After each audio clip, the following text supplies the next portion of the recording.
Hello, everybody. Welcome to the Action Network podcast presented by DraftKings. I am your host, Evan Abrams, and I am joined by the one, the only, the man, the Viking man, BA, Brandon Anderson, for our NFL recap show. We will discuss what we saw today, which, holy crap, it was a lot of different stuff. This might be the most loaded show and slate that we are going to get done in an hour, I promise you. We'll discuss what we saw, look ahead briefly to Monday night's game. Plus, we will get to Brandon's hot read for next week for Week 16. Before we get started, I will give you my one stat of the day, which is always a stat or two because I love you all. The trend of 60% of bets or more has continued 4 and 6 against the spread this week with Dallas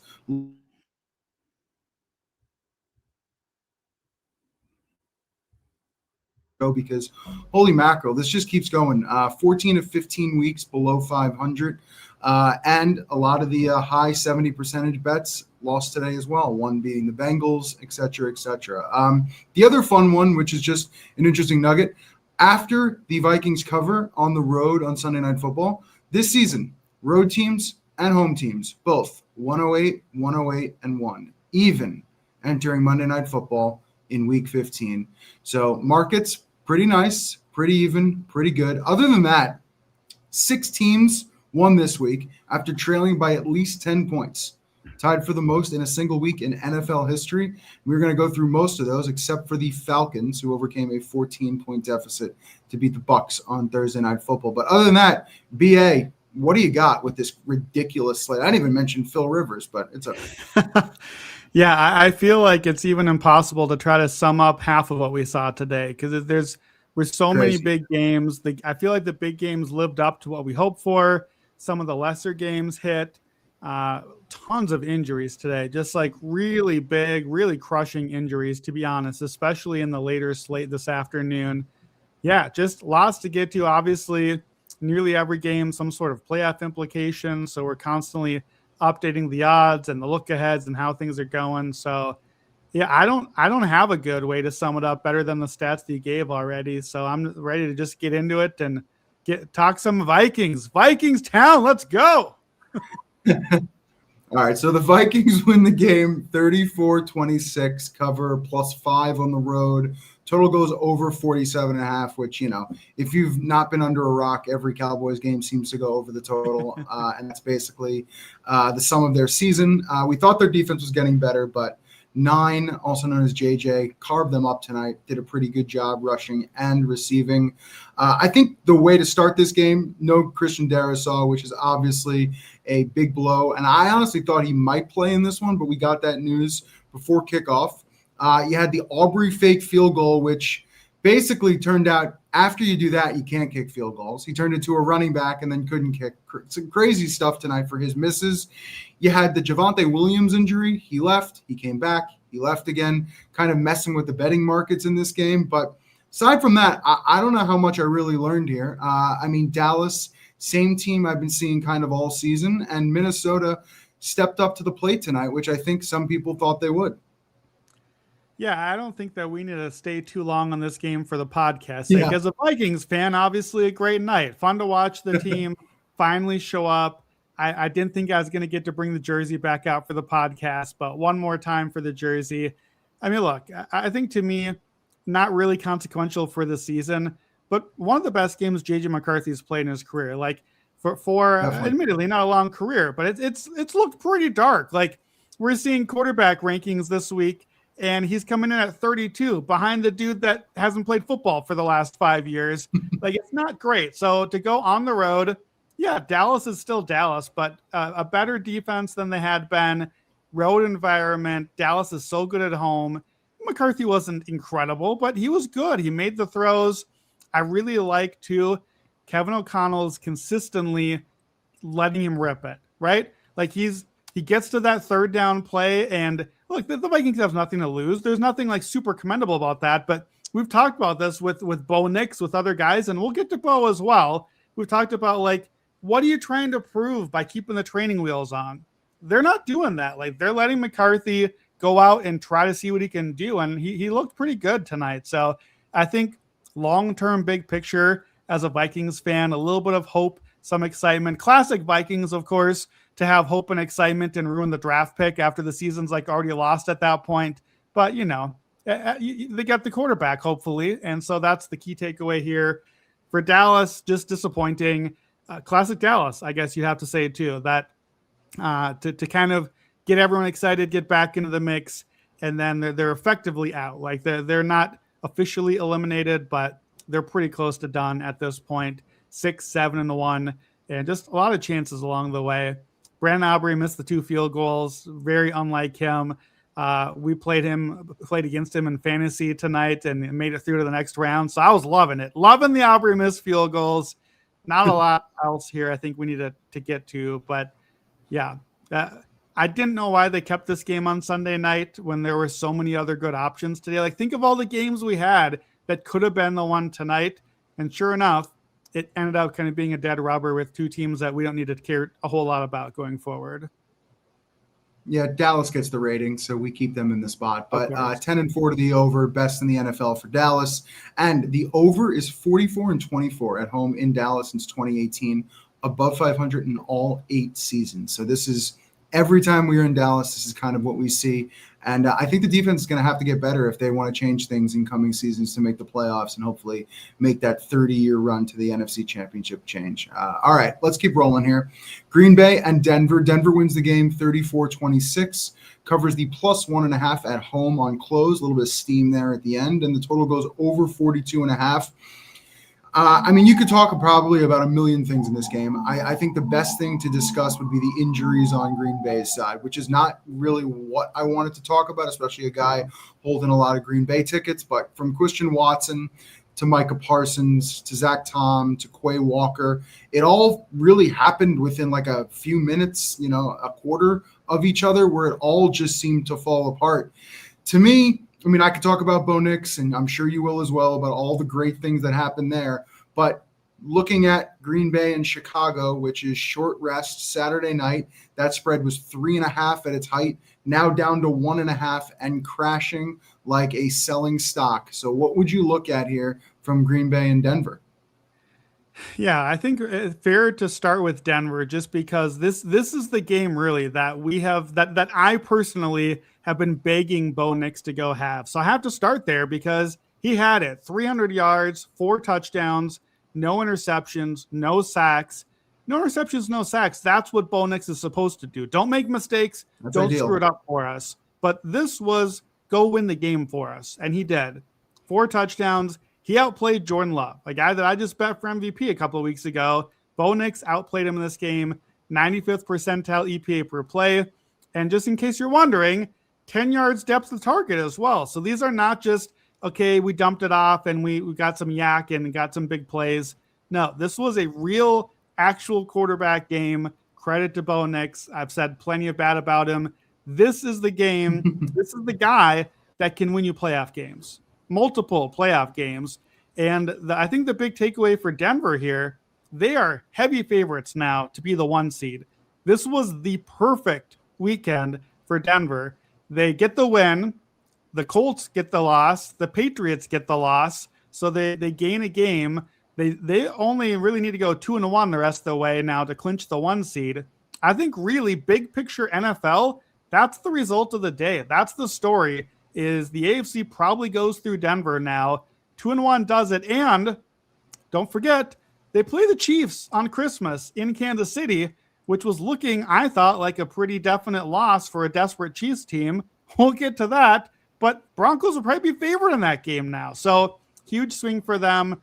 They're home against the Chargers in Week 18.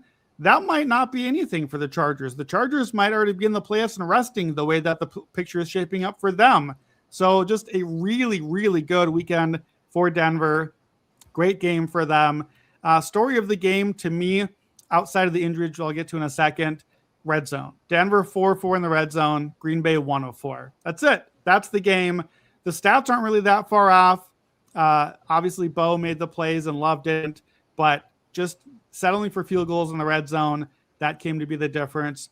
I was on fourth quarter over. We got 10 points. We needed 11 or 12, depending on the number you got.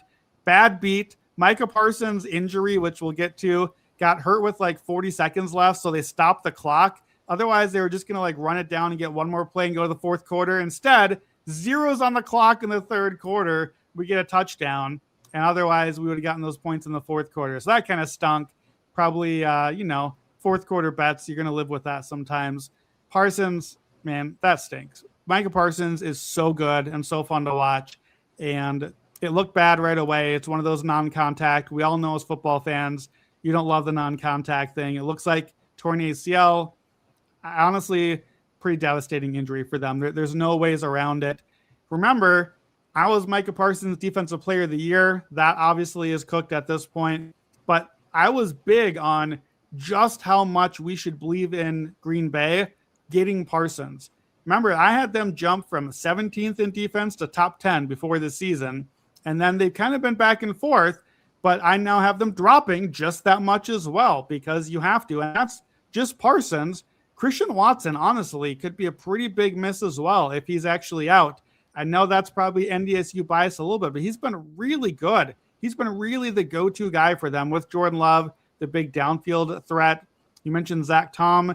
Their line hasn't been that good this year. I don't think that's a big injury, but Tom's definitely been their best lineman. Evan Williams, their run stopper, safety, he left with an injury. Just a brutal, brutal day for Green Bay. I said Denver, perfect outcome. This is about as bad as it gets for Green Bay. I will say, last note, the sky's not totally falling. The Athletics still has the Packers 92% to make the playoffs. And if they do beat Chicago Saturday, I think they're basically in at that point. Even if Green Bay goes 1-2 to finish, they're still 83%. So Green Bay's probably in the playoffs, but division odds, they're back below 50%. Bears Island, just saying, not sure how we got here, but Bears Island might actually be in play. But that said, if the Packers beat the Bears, which they're still favored to do, they go back to over 80% in the division. So I think Green Bay probably lost the war today, but they can still win some battles before they get there. It's a good way to put it, but Chicago, Baltimore, and then at Minnesota. If Minnesota is still trying, not the easiest end of the season, but you mentioned it. Denver's won 11 in a row. They've won 12 straight at home. They are now basically even odds to make the conference championship game. I mean, that is where we sit with the Denver Broncos right now. So, I mean, pretty crazy all together. But to me, I don't think that Saturday game in Chicago is a gimme. I think the short week, I think that is a very, very tough game, especially the fact that you just beat them. Like, I kind of lean Chicago in that game. I kind of wish Chicago did win by 35 today, basically. But nonetheless, that's the way I take it. But anything else here you have on Green Bay, Denver? Yeah, it's going to be a fun one on Saturday. We'll get to the other Saturday game in the hot read later on, but I will be not watching much of that one and definitely tuning in fully to Packers-Bears. Bears played them really well last time. I thought it was a Packers game, and the Bears were right there with them. So that's definitely one I'm sure we'll get to on the Thursday preview when we get to our best bets as well. Definitely. I will leave you with this. Last 3 seasons, teams coming off a road game in Denver, 6-17 against the spread. 0-6 against the spread this season. Yep. Since 2003, teams on short rest off Denver. In Denver, 5-15 against the spread. Not easy coming off this type of game in Mile High, especially on short rest. So have to see what Green Bay does, but a pivotal game on Saturday night. All right, let's keep rolling here. Chargers, Chiefs. So Chargers win the game 16-13, cover the 5.5 on the road. Total under 41.5. I feel like every game we talk about is going to have to talk about injuries right off the top. It's just the type of day this was. And obviously, Pat Mahomes hurt, torn ACL was the news.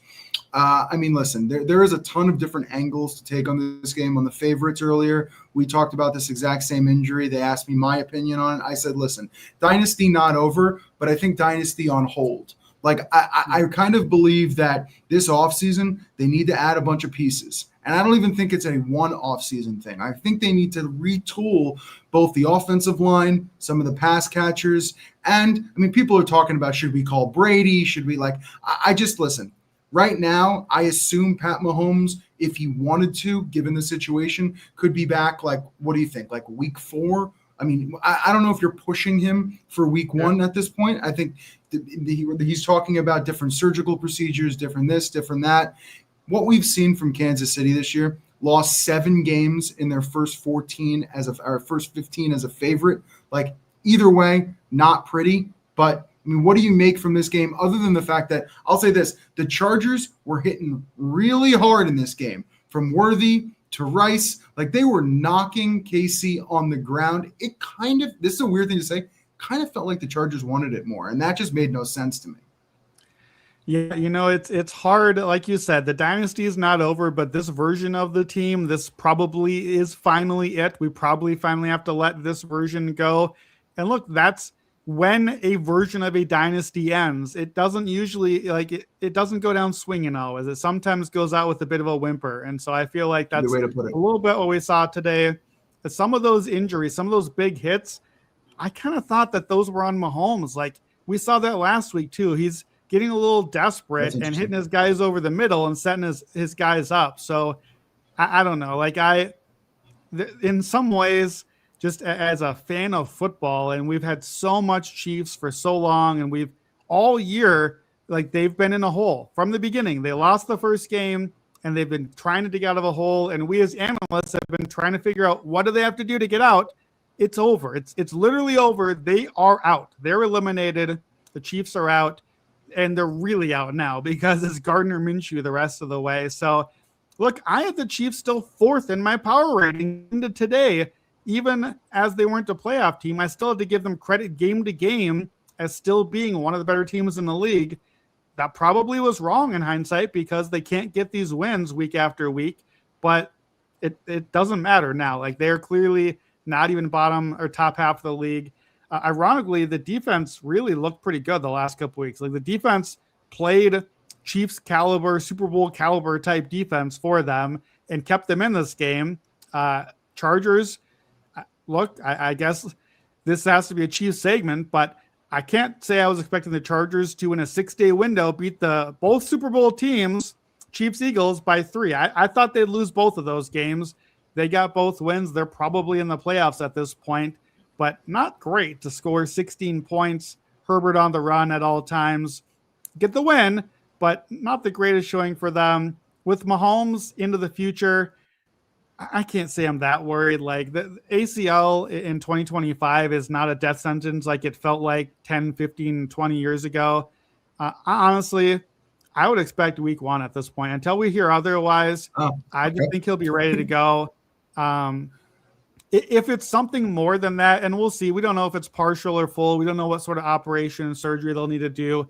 I think a little bit of Jason Tatum and the Celtics in the NBA, like, to me, and look, the Celtics are pretty good right now too, so maybe not the right analogy, but even if they're ready to go week 1, so look, this is the earliest Patrick Mahomes has been eliminated by 6 weeks in an NFL season. The earliest he'd been eliminated in any season in his life was the last play of the AFC Championship game. That's crazy. There are 6 weeks of football until that happens. He got eliminated in overtime twice in the AFC Championship game and made the Super Bowl. That's it. That's his entire career. We still have 3 weeks left and 3 weeks before that. Mahomes doesn't really get to rest. He's going to have to rehab. Like, the Chiefs should just shut it down. I don't know if Kelsey is retiring, so maybe that complicates it. But if he's not, shut it down, Kelsey. Shut it down, Chris Jones. Like, these guys, like the Celtics, have been playing deep into the season year after year after year, getting all the extra mileage, playoff mileage on their bodies. This might be finally the reset that they badly have needed. Like, they've been the dudes for half a decade, taking everyone's best shot every single week. They get a little rest now, honestly. They need it. And maybe you're right. Maybe this is a reset. Maybe you kind of know, even if Mahomes goes week 1, we're not getting 100% Mahomes all season. Maybe you make some hard cap decisions. Maybe you kind of pull back a year, 1 step back, 3 steps forward the next year after that. This is not the end of the dynasty. Like, Mahomes has a decade still, and he's going to be fine. I'm not worried 0% long-term about him. But could it impact next year? I think yes, in the way that, like, the Celtics did. They kind of let some guys go. They made some financial decisions. And look, they're still doing pretty well too. And the Chiefs are a pretty well-run franchise, and Mahomes ain't going anywhere. So I think they'll be fine. It's done now. They're the Cowboys. We don't need to talk about the Chiefs anymore. It's a very weird sentiment.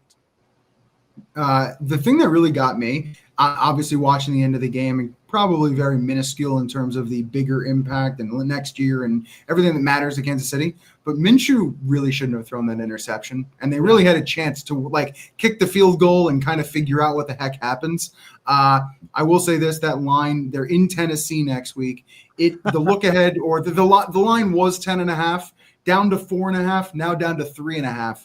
Yeah. I have no idea what Kansas City is even going to bring to the table next week. And I would be shocked to see Travis Kelce catching his last passes in the NFL from Gardner Minshew. Doesn't really feel like it's either you're coming back and do whatever the heck you want, or you know what I mean? That doesn't feel right. So I think he's got a lot to think about in terms of that. And I think Kansas City should probably look to get another tight end. I think Kelce's super important to consistency, to experience, to in big, if you noticed at the end of that game, when Kansas City absolutely needed, Kelce was catching balls. The ball was going to him in key spots because they trust him. And I think that is great. I don't want to, Kyle Pitts isn't the right answer, but someone like that in that spot that he could be the workload. He can get all the work. And then when it counts, third down, big games, December, whatever, Travis is still there. I think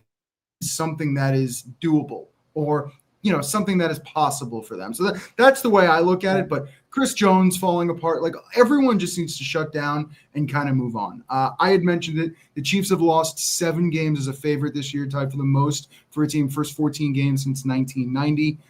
Mahomes 35-5 versus the AFC West entering this year. Now 1-3. This was just a completely different thing from Kansas City. Also, look at it like this. KC was 1-7 against the spread versus teams above 500 this year. 4-0 versus teams below 500. That was just the season they had. So moving on, and I'll give you these stats, and you're going to hear them everywhere. First playoff since 1998 without Brady, Manning, or Mahomes. Now we've got our first AFC title game without Mahomes or Brady since 2010.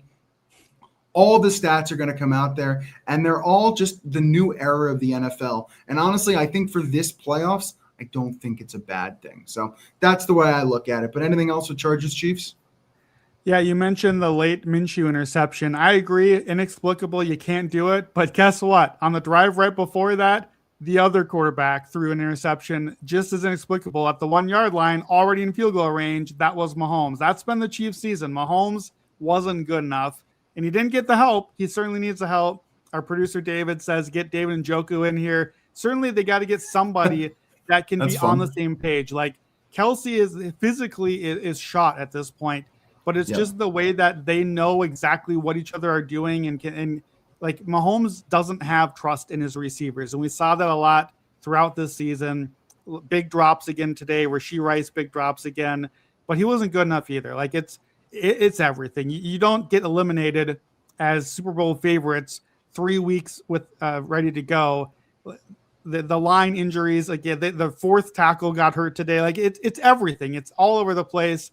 The other last note I had, you mentioned the Titans game next week.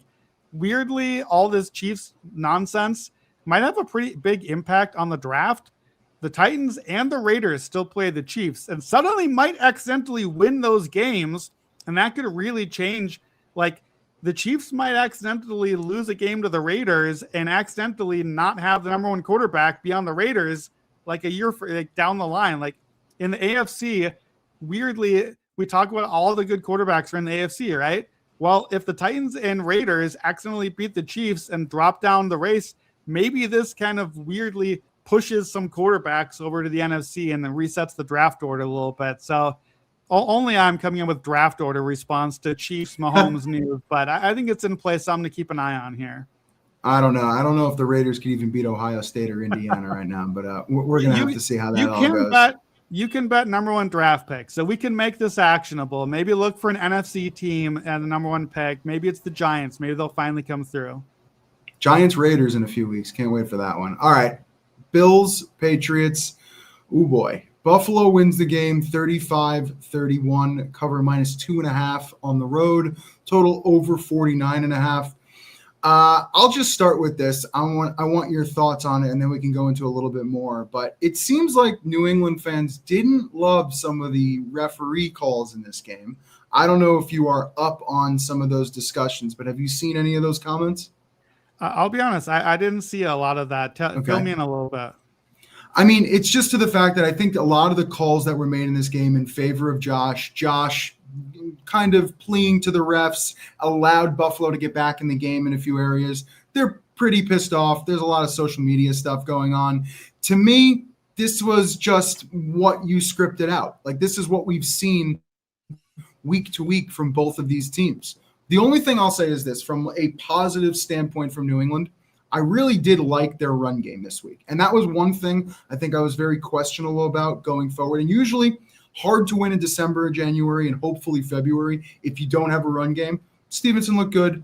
Henderson had some big runs, and even some big runs that honestly should have been probably knocked down behind the line of scrimmage. So I did like what I saw from New England's run game, and that's probably one of the positives out of this. I mean, you look at the box score, some things went off in terms of the penalties. You had the turnover. Like, Buffalo just didn't do that stuff, which led to the comeback. But Buffalo's 3-11 first half ATS, worst mark in the NFL. Patriots 11-3, best mark in the NFL. Josh has lost 7 straight first halves ATS against the Patriots. This is just something that happens all the time. The thing is all the tweets that went out that were like, the Patriots are the best and all this stuff, you probably should have waited 5 minutes into the third quarter to at least see one Buffalo drive to be like, oh, they punted. Yeah, this one's over. But they scored their first 4 drives out of the second half. And they didn't score on that 5th drive because they honestly didn't want to. They ran 3 times and punted because they wanted to pin New England. So I don't know.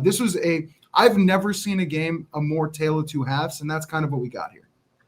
Yeah, we had the script. This was a really big hit for us off the best bets. Patriots first half, Bills second half. We played them together. We played Pats first half, Bills full time. We got everything. That one was plus 490, a really good outcome for us. I got to say, I was not hoping for Patriots 21-0. That was not the setup I wanted. I was like, you can slow down now. We're good on the first half bet. Let the Bills back in. You mentioned the 4 touchdowns for Buffalo out of the halftime. They did get one just for the half that I think got a little bit, closed the gap a little bit, got them going. So Trevion Henderson, 2 huge runs in this game.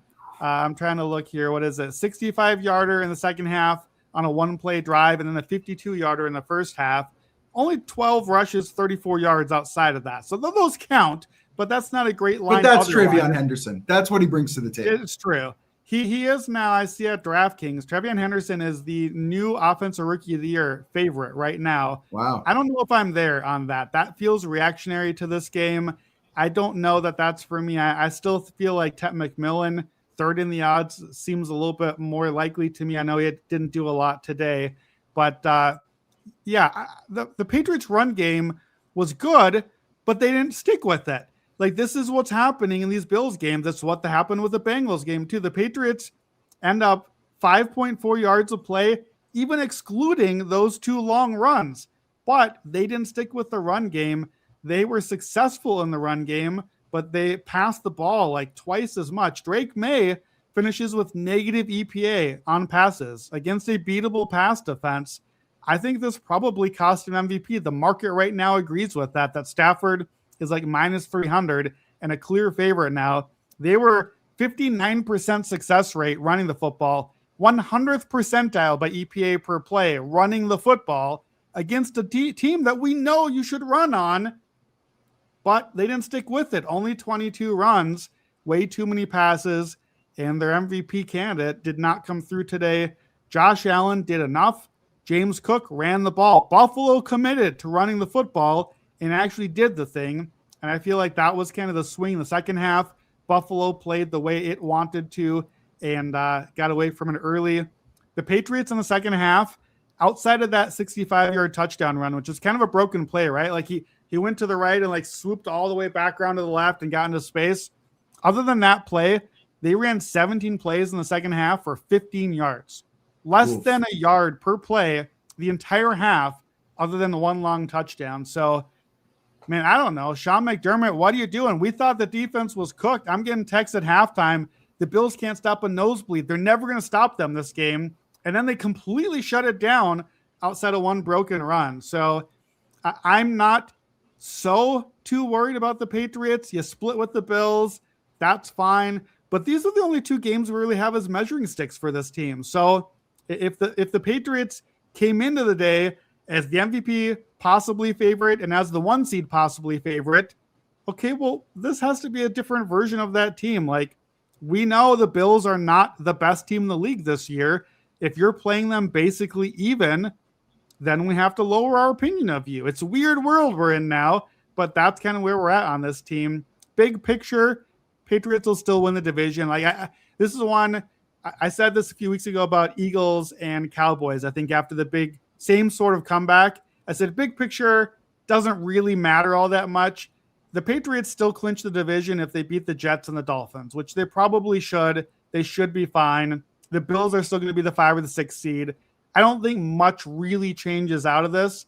I do think that it may have cost Drake May the MVP. I don't think he's going to have more moments left, right? They have an easy schedule, but nobody cares. We don't really care what you're doing against the Jets in Week 18. Congrats on doing that.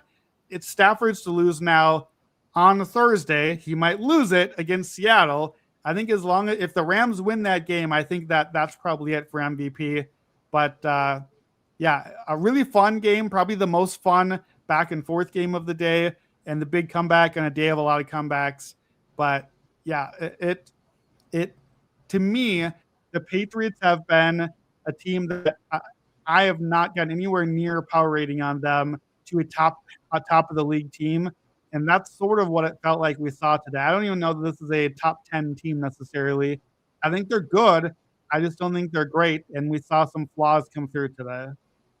I'm only going to push you back on one thing. Both Stafford and May in prime time next week. So I feel like they both do have like an opportunity to pitch. You're right. So there is something there potentially. Yeah. Like if he lights up the Ravens, like, I don't know, there's options there. I will just say this. Josh Allen's down to 5-1. Like, I feel like they want to pick Josh Allen and just can't at this point because Matthew Stafford is just playing so much better. So we'll see what happens in Seattle on Thursday night. But it is interesting that you've got both candidates kind of playing in prime time in their opportunities to show the world maybe one more time before New England goes ahead and faces the Jets and Dolphins, and we just don't see him again till the playoffs. The one thing I'll say is this before I'm ready to roll on. Patriots led 21-0, blew the lead. They had won 71 straight, up 21+. Last loss in 2011. I mean, this was one that I think Vrabel's going to have a few early meetings this week and try to just eliminate this game. This doesn't happen. Let's move forward. Let's talk about Baltimore because you're hoping this one doesn't stick. You get your first real game since the Buffalo win. That really is like your staple game, the game you got to show up for, and you blow a 21-point lead. It's a difficult one that you don't want to leave around. Maybe, I don't know, maybe you burn the playbooks. You do some sort of like stupid thing that another coach has done to try to like bury what's going on here. But that's the way I'd look at it. Also, this is a kind of an underrated stat that honestly says a little bit. I was surprised by this. Buffalo's 5-0 against the spread versus teams above 500. Like, they've done a really decent job at beating who they need to beat. So with that, it's hard to fight what I see when the stats tell me otherwise. Yeah, I agree. 5-0 against teams above 500 sort of speaks for itself. Hard to beat it. Yeah, I was going to add MVP odds right now at DraftKings, just so you hear them all together. Stafford, the clear leader, -300, 75% implied. Drake May, +425. Josh Allen, +550. That's wild to me. Like, I'm not putting Josh Allen nearly even odds to Drake May after one really big swing in this game. Like, I can't get there. But I think it's because that basically the MVP market's telling us that's it. Because I have to add in the fourth favorite right now at DraftKings is Bo Nix at 75-1 for MVP.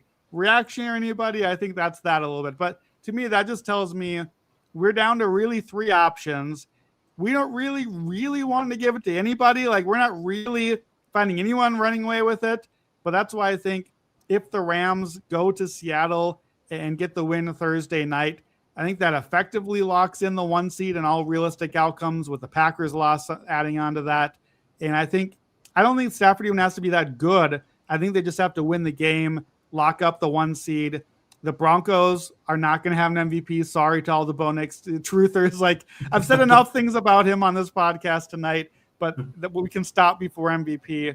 I don't see it with Josh Allen. Like, voters don't want to go back to back on MVPs anyways. Traditionally, they don't necessarily do that. And people didn't necessarily love that he was the winner last year. And so to give it on a worse season now to a worse team with a worse record, I have a hard time seeing that. Like, I don't know. The Patriots would have to lose the division, so they'd have to really collapse, and the Bills would have to really win out. The Rams would have to collapse. We would just have to be nothing left standing. Like, it's either Allen or Bo Nix. I guess we'll give it to Josh Allen. That's what we're looking at there. But yeah, it was a fun game. It's a game that we might get again later. Like, this to me could be a good second round playoff game, and the AFC certainly is looking open, and maybe we'll see, we'll see both these teams probably at least on the second weekend.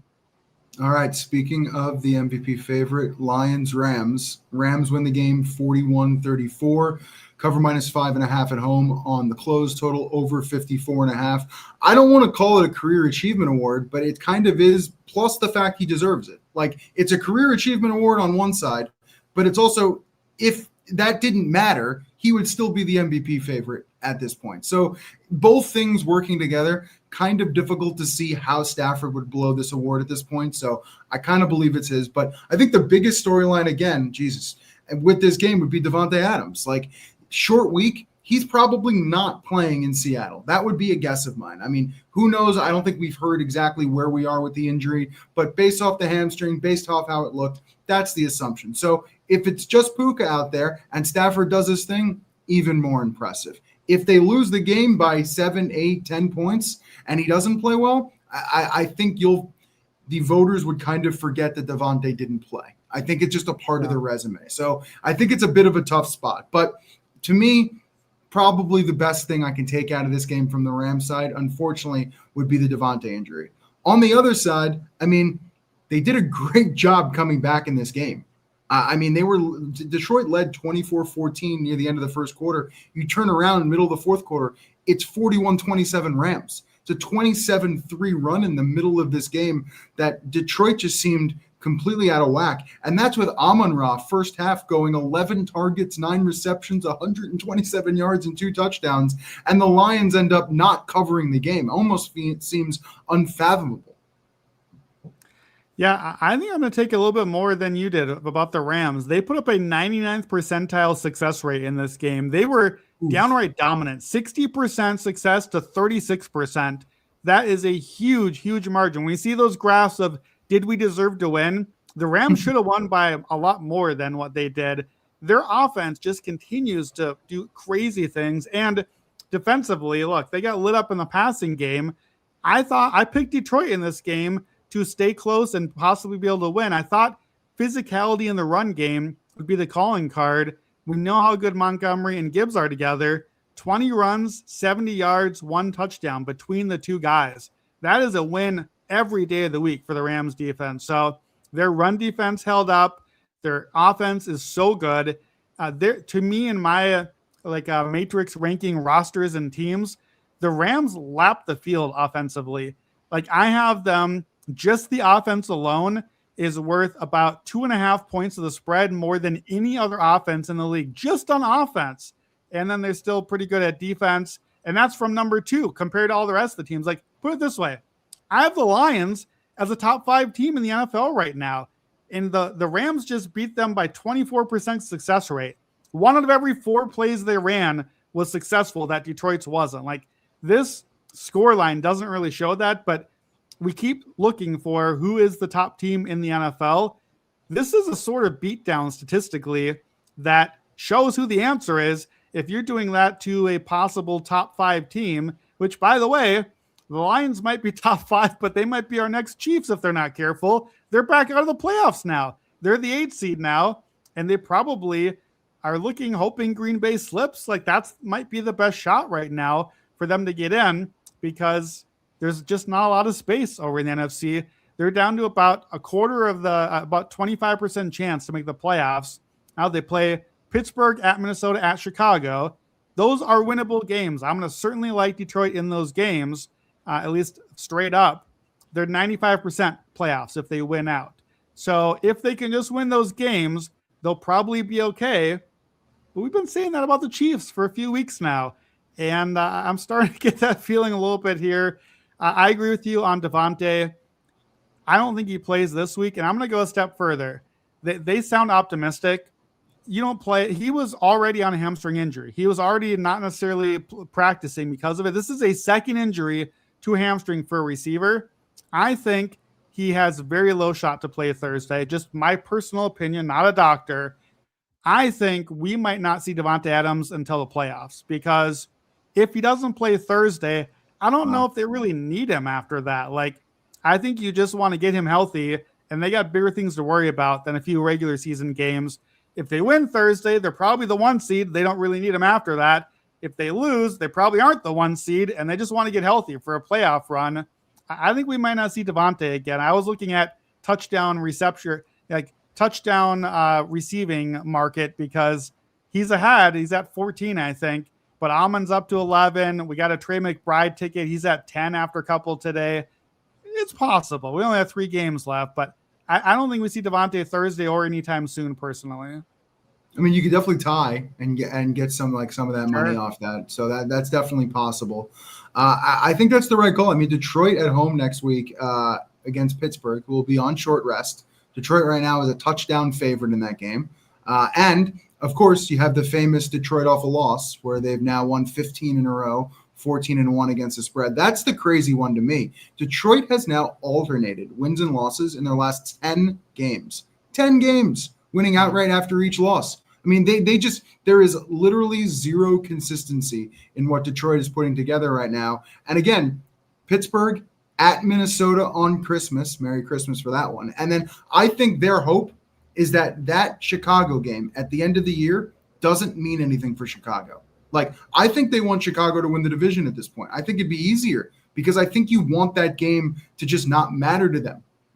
Because I think going to Chicago, where, say, Chicago needs to beat Detroit for whatever reason to win the division at that point, I think isn't ideal for them, because, again, in that 8th spot, they're going to need every single win. And who knows what Pittsburgh's going to look like next week. And we just saw what Minnesota could look like.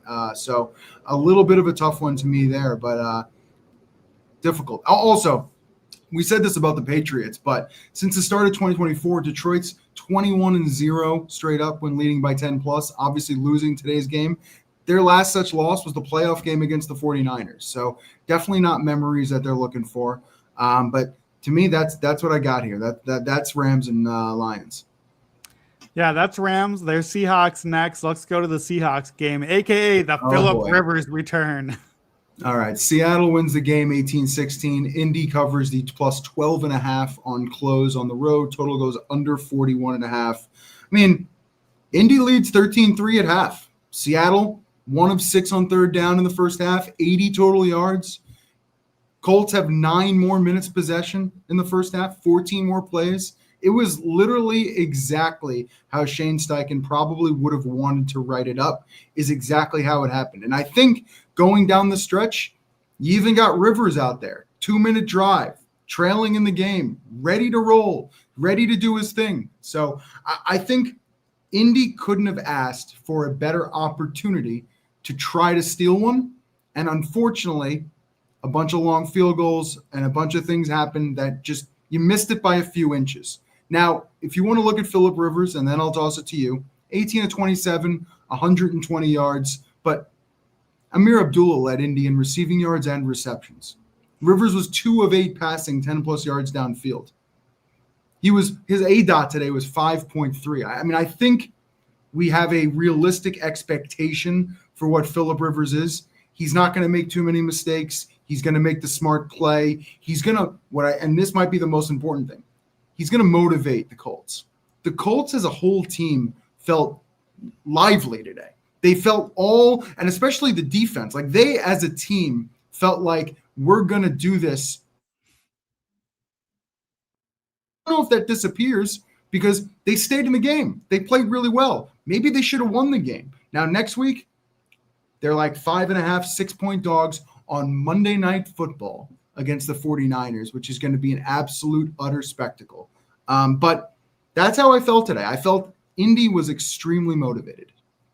Yeah, it seemed like we're getting the Cinderella story. Groupie 60-yard field goal, career long, gives them a 1-point lead, under a minute left. But alas, Seattle right back down the field. They get the field goal. 6 field goals for Seattle. To me, big picture, the Colts are probably not in the big picture that much anymore, for being very fair. Yeah. Seattle, this is a pretty worrying result for Seattle's offense. Don't forget, the Colts are missing, I think, probably their 3 best defenders. They're missing both corners, and they're missing their star defensive tackle. This is not a good defense anymore. It wasn't a great defense anyway, but Seattle's offense, I've already kind of had I had this game circled a couple weeks ago before the Daniel Jones thing as these might be the 2 teams from early in the season, both coming down to earth. How do we fade both of them?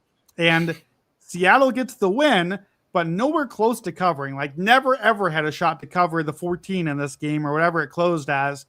Seattle's offense slowly trending down. And I don't have a pick yet on Thursday night, but I would certainly take the Rams if I had to, because we saw Darnold look really bad in the last game against the Rams. And I think he hasn't really looked great since then, to be honest. In the offense, the run game was not good again today. That's been the case with them. Defense, great. Defense was awesome. The Colts had 215 yards, under 4 yards of play, 38% success rate. Defense did its job. I think Seattle clearly deserved the win. They are lucky that they got there with all the field goals. Rivers, yeah, not terrible considering the defense, considering the spot. I thought a lot of loft on his balls, not a lot of zip there. So kind of, similar we saw, honestly, with him 5 years ago, but Drew Brees, other guys like that late in the career. I'm curious what that will look like now that that's on tape, like how do teams respond to there. I do think we'll get to the Monday night preview for this one for tomorrow soon. Next week's Monday night preview, I'll tell you right now, I'm going to be very tempted by the Colts because I've been ragging on the 49ers defense for all season that they don't have a lot of talent there. That is a very different task than the Seahawks defense. And if the Colts have some belief, I think Rivers can throw on the Niners and actually do some stuff and maybe give one more shot at Cinderella. Right now, Colts are 10% to make the playoffs. They go Niners, Jaguars, then on short rest at Houston to close. Yikes. That's not great. Yikes. Most likely, this was the end. This was the shot. This was the game you steal and get back into the mix. They had it. They stole it. They gave it back. They're 98% if they win out, but they're not winning out with Rivers and all those injuries in that schedule. This was probably it. Unless it's maybe not. Maybe we get one more Cinderella next Monday night. We'll preview that one next week. Yeah, honestly, can't wait for that one. Indy's playoff odds went from plus 250 to about 8-1 with the loss, and I think that probably says it all. All right, let's keep rolling here. New Orleans beats Carolina. 2017 covers plus 2.5 at home. Total under 41.5. It was just, and this is probably the more unusual way Carolina could have lost this game. A fast start, a good first half, really just great. Points in 3 of their first 4 drives, 2 touchdowns. When Carolina starts fast, I almost believe they're going to win the game because it's usually that's the issue, and they're coming from behind and they just don't get there. And then the complete opposite happens. Points on those first 3 or 4 drives and then turnover and downs, punt, fumble, and then the game is over. You just basically kind of handed this one to Shuck and the Saints. It was just an absolute terrible collapse, and the entire season is still in front of them. This game kind of means nothing. It just basically says, okay, those 2 Tampa games, still super important. But for the Tampa Bay Buccaneers to lose to the Falcons and for the Panthers to lose to the Saints, I just want to blow this goddamn division into space. This is, I couldn't be just more frustrated. It's honestly good for gambling because I did have some money on the Saints and the Falcons, and I feel like you just take dogs and go from there since Tampa Bay's favorite against Carolina next week. But absolutely ridiculous. And again, the craziest stat, and sometimes it just has to end, but Panthers still haven't won or covered as a favorite in a game since September of 2021, 4 full years ago, now coming in on 5. They've lost 12 straight in that spot. Just absolutely crazy. And Bryce Young, now 0-9 straight up after the 1 p.m. window. When he's got more eyes on him, we haven't seen him win a game. Yeah, this division is hilarious. The Saints are now 3-2 in the division somehow. The Saints sweep the Panthers. Just what in the world do you make of the division? Credit Kellen Moore, Tyler Shuck. They call the quarterback draw with 9 seconds on the clock, just trying to pick up a few more yards for the field goal.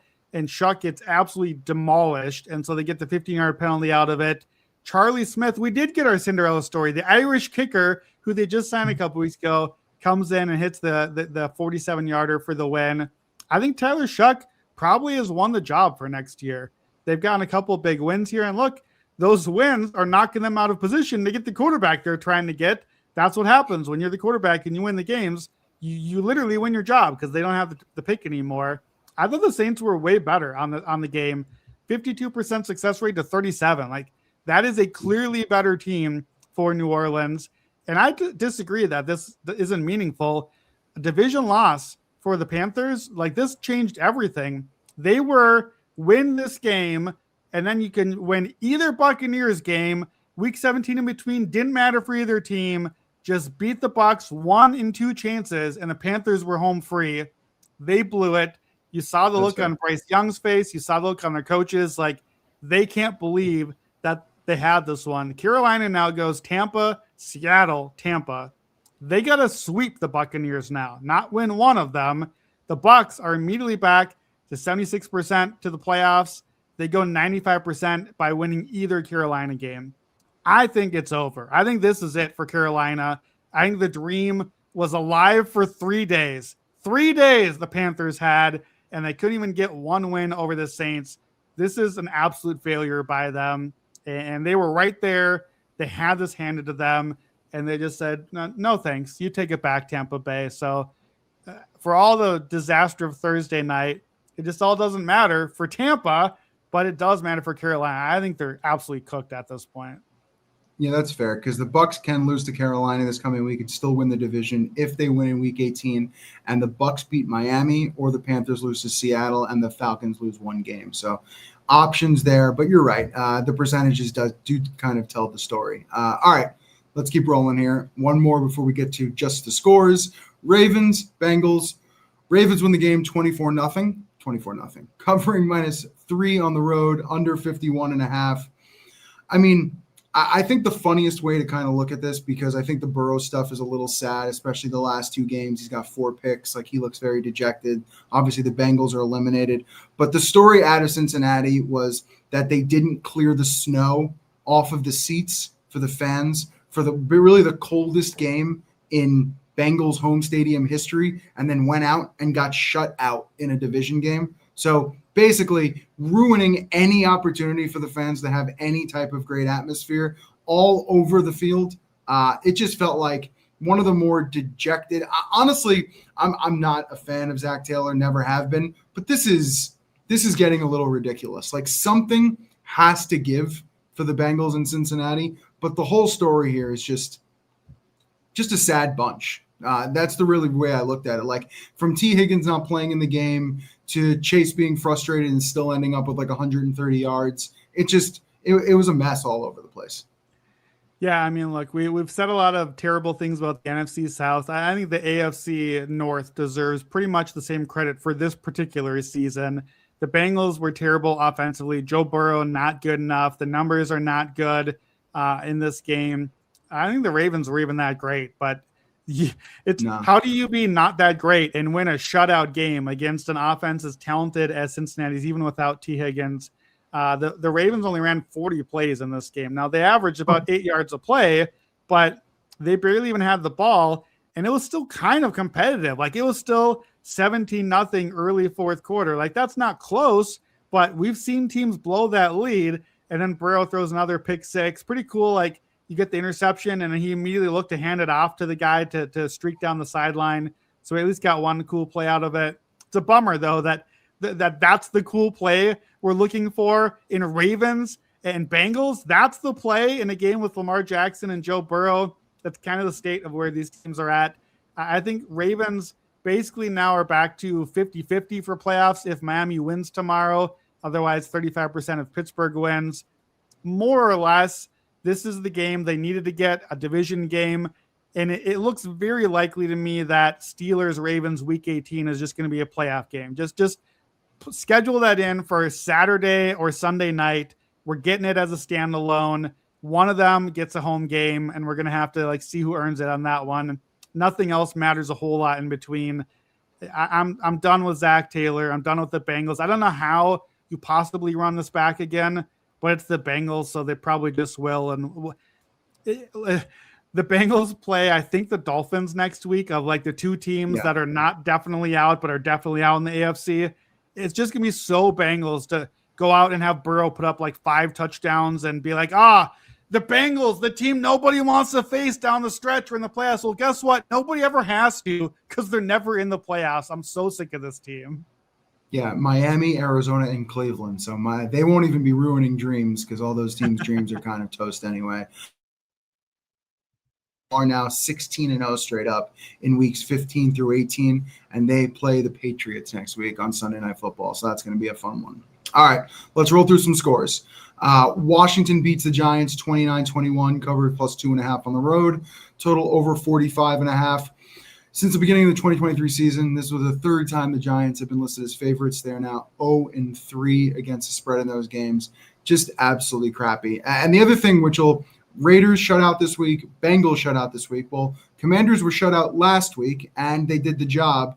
Teams who get shut out, pretty damn good. 35-17 ATS in their next game. 5-0 this season. So we will see what the Raiders and Bengals look like next week. Can't wait for that. Also, Jackson Dart concussions. I read online he's been evaluated for concussion now 5 times, and he only has 2 wins and 4 covers. Can't have more concussion valuations than wins. That is not how you go forward as the franchise quarterback of the Giants. So that needs to change. All right. Jaguars beat the Jets 48-20. They cover minus 13.5 at home. Total over 40.5. This was the biggest favorite for Jacksonville since 2007 with David Garrard. And Trevor Lawrence played the game of his life. 48 points, 5 touchdown passes, no picks, 330 yards. He led Jacksonville in rushing. He literally did it all. And the more impressive stats of the season continued in this one, where Jacksonville hasn't allowed a running back to go for 75-plus yards all season. Now, the Jets did rush a lot, but it was a lot of different players, not one player. All right, let's keep going here. Houston beats the Cardinals 40-20 as 10.5-point favorites at home. Total over 42.5. This was also Stroud's biggest game as a favorite. He threw 3 touchdowns. He was 22-29. Looked really, really good. Houston has now won 6 straight, covered 4 straight, and they're at home against the Raiders next week. That looks like a 14.5, 15-point spread with a total of 37.5. God have mercy on the Raiders' soul. Jacoby Brissett, 1-5 first half ATS, last 6 starts. Arizona just starting way too slow to get in these games. Chicago beats the Browns 31-3 as a 7.5-point home favorite. Total under 38.5. This is the game Chicago always loses, and they didn't lose it. And that is extremely important to acknowledge, especially the fact they lost Rome Odunze 6 minutes before lock and kickoff, which caught everybody off guard and scrambling, which is definitely a story right before the games. And to me, this is the most important. This is the game they always lose because since 2019, Chicago was 1-8-1 ATS in their last 10 after facing the Packers. They never win this game, and here they are, and they won it, which is really, really important. Myles Garrett, now 1 sack away from tying the single-season record, which he could do against Josh Allen next week, which is just all fun. All right, Philly beats the Raiders 31-0. They cover minus 12.5 at home. Total goes under 37. The Raiders are shut out for the second time this season, the first team to do that since the 2000 Browns. The Raiders have lost 8 straight, and they are at the Texans next week. Absolutely perfect. This was the Eagles get-right game, which is most times people play the Raiders this season. Hurts now 31-5 straight up as a home favorite. And finally, San Francisco wins 37-24, barely covering the 12.5-point spread, total over 44.5. Gamblers love themselves Kyle Shanahan, who runs the cover play up 10 after blowing a pretty big lead to win by 13 and cover by a half point. With the loss, Tennessee has now lost 11 consecutive games, both straight up and against the spread after a straight up win. Just can't string those things together. And honestly, San Francisco may be the quietest 10-4 I've ever seen. 36.4% strength of victory. Only Chicago with a lower number in the top 9 teams in the NFC. I was dead wrong about the 49ers, and I will look to fade them as we go forward. God rest my soul as well. San Francisco on Monday Night Football, facing Rivers next week. That is going to be a fun one. All right. Now, before we get to Monday Night Football, if you'd like to tail some of these bets we are about to discuss, find the ClickSlip link in the podcast and video description, or visit actionnetwork.com/bet now. You can also look in the live YouTube chat if you're still hanging out with us, or even better, sign up for Action Pro.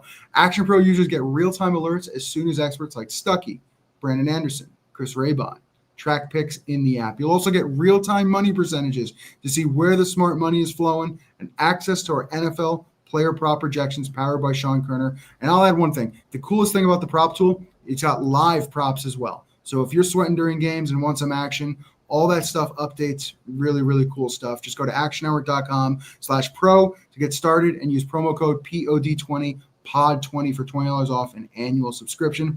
Promo code POD20, $20 off, actionnetwork.com/pro. All right, Monday Night Football. I have talked enough. Continue. Dolphins, Steelers. Yeah, so I took the under on the hot read. It was 44.5. We're down to 42.5. I'm probably not investing in an under now if I haven't yet. We got the line move right on that one, and got a lot of injuries for the Steelers. TJ Watt is out, kind of a messy situation, but like their entire defensive front is in question. Their whole defensive line is questionable or uncertain for this game. I think that's the story here, because Miami has been running the snot out of the football lately. Like, this is such a fun nerd run game to watch. Devon Achane and everything else happening. They are one of the run heaviest teams in the league now. This is not the Mike McDaniel Dolphins that you remember. And Pittsburgh is bottom 5 EPA per play against the run, especially bad outside runs where Miami is really good. So I think this is a big Achane game. He had some injuries in during the week, but looks good now. Miami, not great blitzing, but Pittsburgh's blitz is kind of compromised here. And I think Miami's just going to run at the blitz and run past them. Achane ended up leaving last game injured, but his last 3 healthy games, here's the line: 22 for 174, 21 for 120, 22 for 134. That's big carries. That is lead bell cow back and big production. He scored a touchdown 9 of 13 games this season. I'm going to take some Achane yardage here. I think he's going to have a big game. Steelers run defense is missing those dudes up front. They've allowed 90 yards to a running back one for the last 5 games. So I'm going to play the 90 plus 145. I'm starting right at the alt. And then I'm going to go 120. Remember, he's done that his last 3 healthy games. That's at plus 525 at DraftKings. And in case we get another huge game from him, 150 yards for Achane, 18-1 at the top of the escalator. And then you know how I love my long shot tight ends. This is a tight ends game. Both defenses, bottom 5 tight ends in points allowed to fantasy. So who is it? Well, it's not Darnell Washington. He's hurt. He's kind of become the guy for Pittsburgh. Is it Jonnu Smith? It's a revenge game for him. He's not really playing a lot. Guess what? It's none of those guys. Give me Greg Dulcich over 17.5 receiving yards. So Miami basically adds him midseason. Since week 9, he's playing about half of the snaps. He's had 18 yards or more every game in that stretch. That's all we need. 18 will get us home. He's averaging 31 yards a game, and he has gone 40 yards or higher in 2 of those 5 games. So 40 yards at 4-1 as a little bit of an escalator as well. And let's see if we can figure out. I don't even know what jersey number he is. I'll tell you this. When I looked up Greg Dulcich to research this one, just go look at his picture. Nobody's ever looked more like a tight end than Greg Dulcich. So let's get another tight ends day on a Monday and celebrate and get our guys some yards. if you want to try to find Greg Dulcich on the field, just a guy that doesn't look like Darren Waller. They look very different. You should be able to tell them apart very easily. That's true. I like those angles. I like it. I was honestly too scared to take Miami. So if I would have bet the side in this game, it would have been Miami +3. Dating back to 1992, the Steelers are 22-1 straight up at home on Monday Night Football, absolutely dominating the spot. And the funny one, the one they lost, 2020 against the Commanders. So they're 22-0 straight up at home with fans. So that's the one. That's the fun angle I like. The other one, which kind of goes into my bet here, the weather, 19 degrees, wind shouldn't be an issue, but that doesn't bode well for Miami. They've lost 12 straight games outright in under 40-degree temperatures. Tua's been terrible. Under 40 degrees, he's 0-5, 1-4 ATS. He's been losing those games by 19.2 points per game. In my opinion, throw that crap out the window. Could they lose? Maybe, but I think the handicap is better here. I would take Miami if I had to pick. I really wanted to take either Ollie Gordon. Mostly, I was going to take Ollie Gordon, but I'm worried about Jalen Wright. Like, I feel like one of those guys is going to score a touchdown. Wright sitting at 9-1 range. Gordon sitting at like 7-1 range. Just bet them both. I think they're fine. The bet I will take, I like Thielen to score a touchdown. He's getting more work with Rodgers. He's like 8-1 range. So to me, this is a bit of a long shot game. Like I don't have a lot of angles I love, so I'll go with Thielen. But Wright and Gordon are a little intriguing to me because I kind of like Miami, but I think we're on the same page. You liked Achane, you like Dulcich. I'm finding Miami angles. So even if Pittsburgh's trailing, I'm down with Thielen. Yeah, I would lean Dolphins +3 or longer if it ends up getting back there. The other stat to add, we mentioned this, I think, in the last one. After beating the Ravens, Mike Tomlin 6-12 ATS. So After the Ravens game, if they lose to the Ravens, you want to bet the Steelers. If they beat the Ravens, you want to fade the Steelers. So I agree. I think the cold weather thing is a lot about who they've played in those games. And Look, Aaron Rodgers doesn't want to be cold or get hit by guys any more than anyone else does in this game. So I think Miami's run game, the nerd run game, is actually built for the cold and may be ready to go do some damage in this one. So I definitely don't hate a Miami +3. I would support a Miami moneyline pick as well. Yeah, take the ball, add it to his hands, let him do what needs to be done to win the game, and that's why I like the running back touchdowns. Again, if you want to tail some of these Monday Night Football bets, make sure to look for the QuickSub link in the podcast and video description, or go to actionnetwork.com/bet-now. All right, BA, hot read me. All right, we're going for two totals, same line, same number, but one under and one over. So let's start Saturday. Eagles at the Commanders. Under 45.5. Eagles unders, I think, are the new Texans unders. Just keep betting Eagles unders. I don't know why you wouldn't. Since the bye week, here are the totals for Eagles games. This is total points, both teams. 17, 25, 45, 39, 41, and 31 today. Every one of those games is under this number. What else do you need to know? The Eagles are averaging under 19 points a game in that stretch. Totals 33 points per game. We got 45.5 here. Eagles are 9-5 to the under on the season. We didn't say much about that game because the Raiders didn't show up on offense at all. The Raiders ran 42 plays for 75 yards. That's it. 75 yards is what the Eagles defense held them to today. Under 2 yards a play, first percentile success rate. Look, the Raiders are terrible. The Commanders aren't that bad, but they're not that good either. They were on like a bajillion game losing streak until beating the bajillionaire losing streak Giants today. Their offense is not great. Their defense is not great. I do think, in a weird way, Washington does have a pretty good special teams advantage. That might help a little bit on an under here because I think it buries the Eagles' offense back down the field a little bit with the special teams play there. So I don't mind that. Mariota scored 41 in his first start against the Raiders, 22 points a game since then. So not too afraid of him. And a couple of those late season division trends from week 14 forward in outdoor conditions, 58% to the under, and then a total from 43 to 47. This one right in the middle, 56% to the under. Already slipping. A lot of books have 44.5. There's 145.5 out there. 44 on down. That's when we really hit a key number range. So I'm going to grab the under on Saturday. If we got to watch it, we may as well watch nothing and make some money off of it. Just keep betting Eagles unders until they give us a reason not to. Yeah, that's the 5 o'clock game too. So you can do whatever you want to do. Don't watch late. You come into the game, it's 2017, ends at, cash your bets. What else you got? Yeah, the other one, this one doesn't matter unless you want to make some money off of it. Both teams, I think, eliminated. I'm not sure if the Falcons are completely eliminated in the NFC South, but give me Falcons, Cardinals, over 45.5. A rare over. I don't take a lot of overs. I do over props, unders, totals. I just think this number is outdated. I think it's based on the season-long teams, but both of these teams are a lot different now, especially the Cardinals. They're playing fastest pace in the league with Jacoby Brissett, with the highest pass rate over expected. So we are getting points. Brissett on the season, 7-2 to the over. Most profitable quarterback in the NFL. 7 of his 9 starts have seen 50 points or more. Average total, 55 points a game. Almost double digits above the line that we are seeing here. I think both defenses, Atlanta and Arizona, have seen better days. They were kind of surprise good units earlier in the season. They're fading back to average and below.